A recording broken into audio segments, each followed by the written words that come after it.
Welcome back to Forbidden Knowledge News. I'm your host, Chris Matthew. Today my guest is Jeff Harman. Before I bring him on, just a couple of announcements. Coming March 11th, 12th, and 13th, Forbidden Knowledge News Con, the third annual.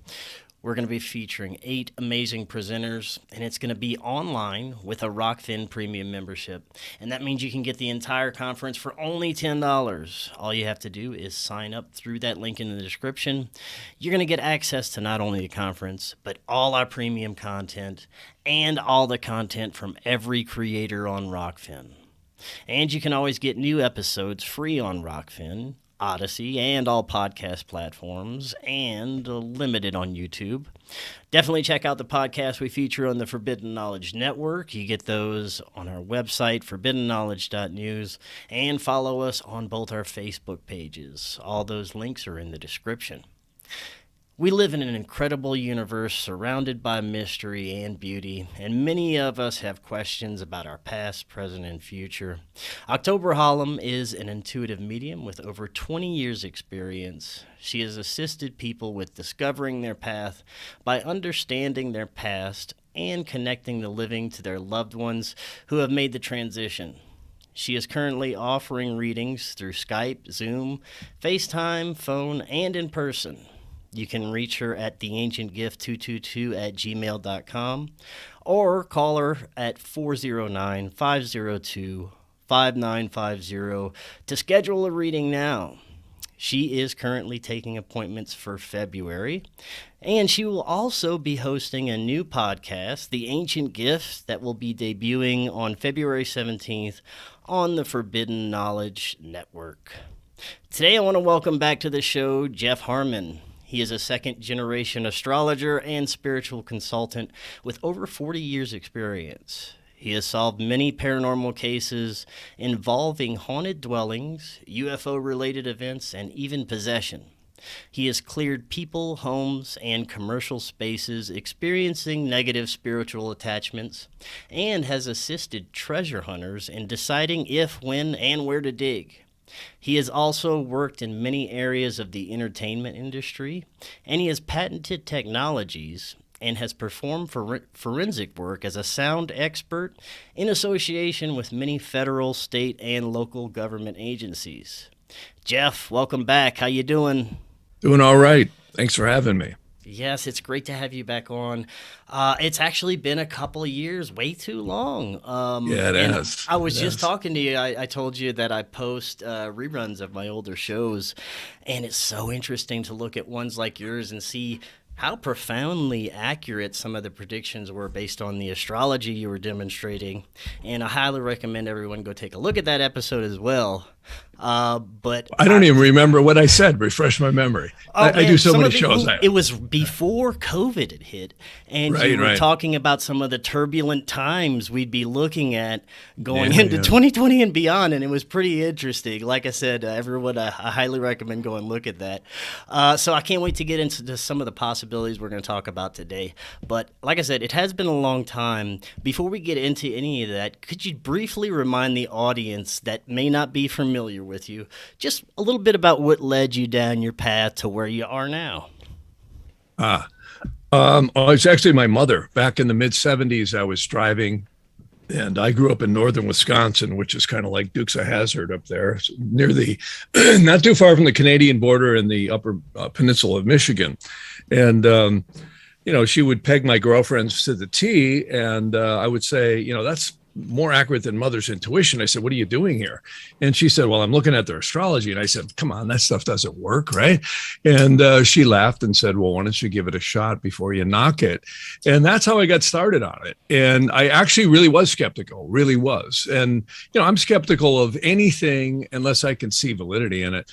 And then as I started the research, I found the founding fathers of our country and throughout history, all the way back thousands of years. It's even in the biblical references to the flood of Noah. And I've now really had quite a interesting journey with all of this for the last 40 something years. And it's brought me to a lot of spiritual study, a lot of study of religions and spiritual disciplines.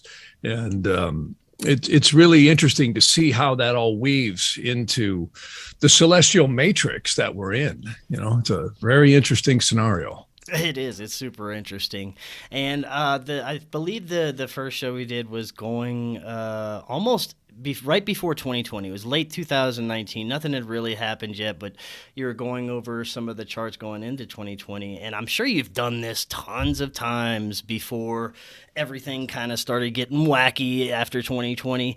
Did you have any idea that things would be progressing as they did and as quickly as they did? Well, I knew something really big was going to happen, and I'm really a fan of forget the politicians. You have owners. These guys print the money. They've been printing the money for a mighty long time, at least better part of 100 years. And if they haven't, they've certainly been influencing the printing of the money. And they're above politicians. They're above countries. And no one really knows who there are. There's all these speculations. It's the Rothschilds or the Bilderbergers, all of which is probably they're a part of it. That's for sure. But I think the rabbit hole might go much deeper when we really get looking at it.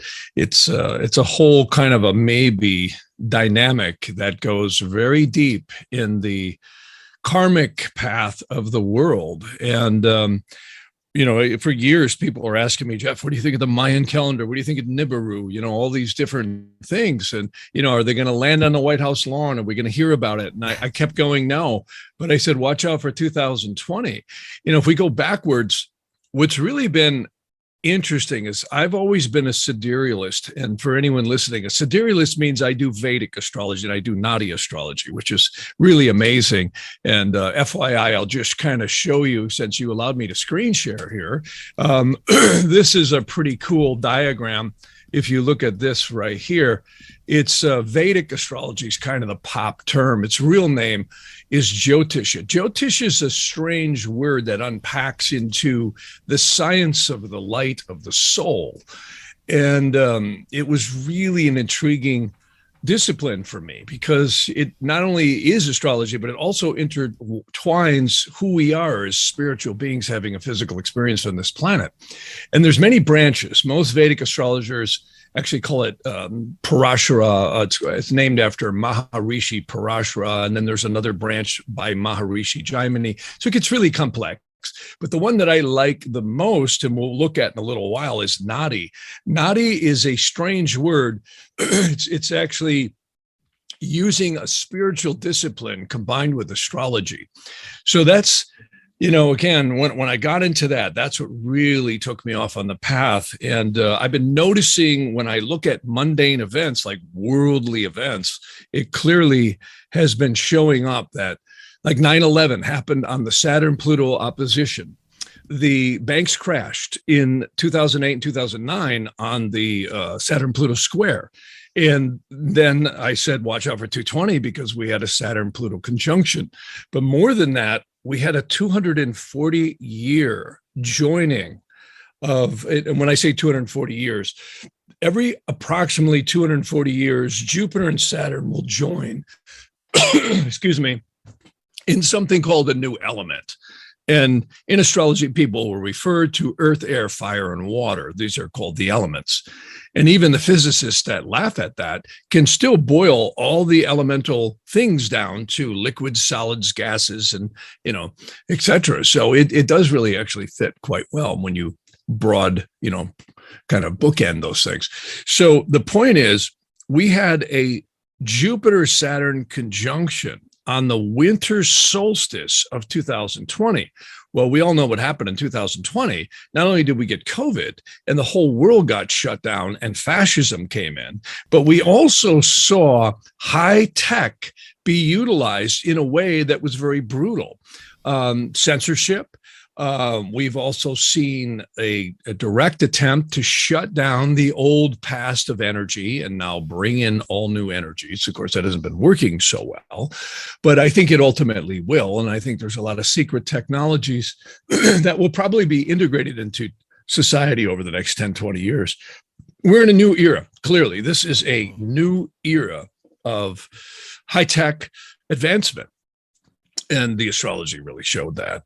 So that's kind of a look back in the past as we were speaking, you know. Yeah, right on. Now, as far as, before we get into the future, let's look at present and maybe a little bit in 2021. What were some of the more profound things based on the astrology that you saw compared to the actual events happening? Well, here's what's interesting, and this is something I've been talking about quite a bit. When we look at astrology and we say, okay, what can it offer us in terms of energetic points? What I'm about to put up here, the United States has a birthday called July 4th. We all know it, right? We celebrate it every year. And of course, it was believe that that's when the Declaration of Independence was signed. And this particular chart is named after a man named Ebenezer Sibley. Ebenezer Sibley was a Mason who was purported to have been at the signing, and he recorded the time that the bells started ringing in Philadelphia. And everybody was dipping their quill pens into the inkwells. And this was right about 5:10 p.m. So that's kind of one accepted. Now, other astrologers use other charts, and I've used them too. But what I'm about to show you wouldn't matter which time of the day it happened, because we're looking at what we call outer planets. And when I say outer planets, it's like Neptune, Uranus, and Pluto.